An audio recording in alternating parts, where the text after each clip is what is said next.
ಗದಗ ಜಿಲ್ಲೆಯಲ್ಲಿ ಹಸಿದವರಿಗಾಗಿ ಶುರುವಾಗಿದೆ ಬುತ್ತಿ ಕ್ಯಾಂಟೀನ್. ಗದಗ ಜಿಲ್ಲಾ ಆಸ್ಪತ್ರೆಗೆ ಬರುವ ಎಲ್ಲ ನಾಗರಿಕರಿಗೆ ಮತ್ತು ವಿದ್ಯಾರ್ಥಿಗಳಿಗೆ ಈ ಬುತ್ತಿ ಹಸಿವು ನೀಗಿಸಲಿದೆ.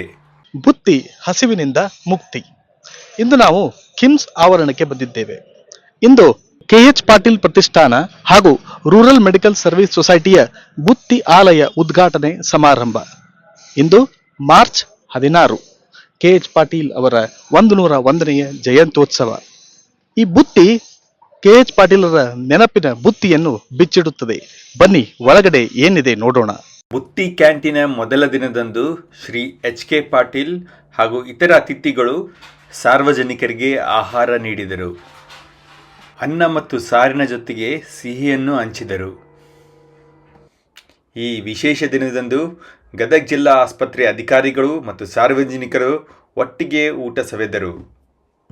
ಈ ಬುತ್ತಿ ಕ್ಯಾಂಟೀನ್ ವ್ಯವಸ್ಥಿತ ಅಡಿಗೆ ಉಪಕರಣಗಳನ್ನು ಹೊಂದಿದೆ. ನೀರು ಕುಡಿಯಲು RO ವಾಟರ್ ಪ್ಯೂರಿಫೈಯರ್ ಕೂಡ ಇಡಲಾಗಿದೆ.